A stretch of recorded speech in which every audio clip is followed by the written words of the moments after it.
Hi everyone and welcome. Welcome on the new section of my Substack blog and YouTube channel. If you are joining me here in English for the first time, I'm glad you're here.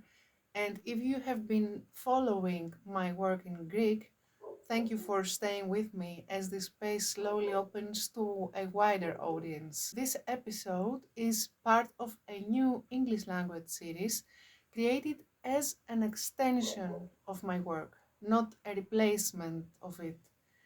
If you have been reading or listening to me in Greek, you are very much still at home here. The thoughts I'm sharing today come out of a very winter-like moment, a slower rhythm, more introspection, and a natural pull toward reducing noise. We will be exploring seasonal mood patterns not as something to fix, but as something meaningful that often reflects how our bodies and nervous systems adapt to the world around us. This particular piece grew out of winter, a season that asks many of us to slow down, turn inward, and lower the amount of stimulation we take in. In this video, I will be talking about seasonal mood patterns and what they can tell us about our nervous systems, our environment, and our need for rhythm rather than constant performance. So, if you go through my Substack blog, you will notice I have added a new section called Impulsive Side Notes, where I intend to collect content that is similar to this specific episode. This is a result of following my own winter pool for introversion and introspection. Last week I found myself working in high isolation without planning for it, organizing long dreaded and skillfully avoided notes, documents, lists, notebooks, folders, and even my PC desktop. For me, this particular draft on seasonal mood patterns that I stumbled upon coincides beautifully with a core need of mine to reduce cognitive, emotional, social, and sensory noise and input overall. So, I am putting all this organizing work on hold, and I will allow myself to get distracted with this topic, impulsively following another pull for a side quest to dig deeper into a favorite winter topic, highlighting some fascinating but often overlooked aspects of the human, biological, and psychological diversity. So far, the most established scientific literature on seasonality of mood comes from studies on what is called seasonal affective disorder, or SAD. This SAD syndrome may present with symptoms similar to depression but with a strong seasonal pattern. SAD occurs most often in winter, though a small proportion of people experience summer pattern symptoms.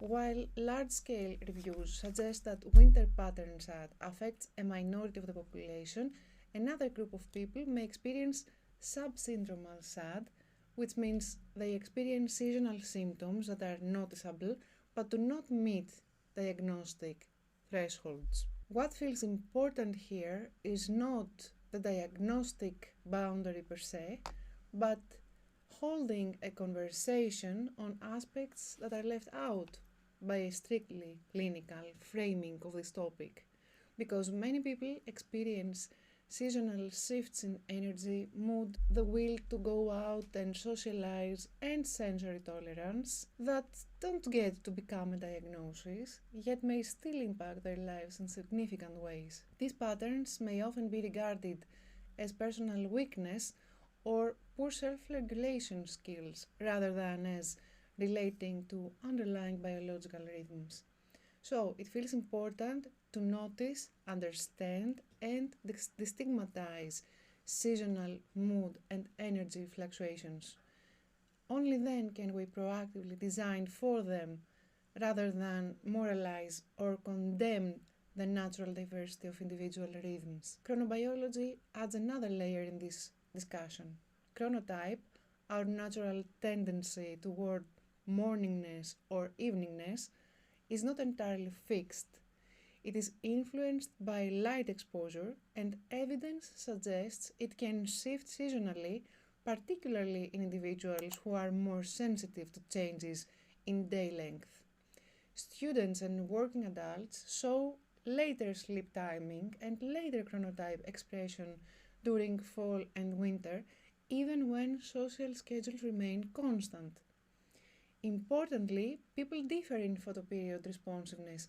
Some nervous systems adjust easily, while others, unsurprisingly, resist waking and functioning in darkness. This suggests that for some people, seasonal change doesn't just influence mood, it reshapes the entire timing of the nervous system. Someone may feel aligned and energized in long summer days and noticeably misaligned in winter darkness, while for others, the opposite is true. From a neurodivergent and highly sensitive lens, seasonal preference may reflect differences in optimal arousal and sensory load rather than a mood disorder. Sensory processing sensitivity describes a trait characterized by deeper processing of stimuli, heightened awareness of subtleties, stronger emotional responsivity, and a greater tendency to pause before action. Some studies show it is found in roughly 20 to 30% of the population and is not considered a pathology. From this perspective, seasonal environments may act as regulatory contexts. Some people appear to thrive in summer conditions with higher sensory input, increased social density, longer days, and heat, while others appear to regulate better in winter conditions with reduced sensory demand, colder temperatures, cultural permission for withdrawal, and darkness. Seen this way, seasonal preference is less about liking or disliking the weather and more about how nervous systems maintain stability. On a similar note, polyvagal theory offers a language many experts and non-experts find useful for describing autonomic nervous system states, though parts of the theory still remain debated within neuroscience. Broadly speaking, this framework proposes that our autonomic nervous system shifts between states associated with conservation and immobilization, mobilization and defense, and social engagement and safety. From this lens, winter's reduced stimulation may allow some nervous systems to settle into restorative states without tipping into collapse. From this lens, winter's reduced stimulation may allow some nervous systems to settle into restorative states without tipping into collapse. For others, the same conditions may signal danger or deprivation, triggering anxiety or shutdown. Likewise, summer's expansion may support connection and play for some, while overwhelming others with excessive sensory and social demand. Seasonal biology does not exist outside culture.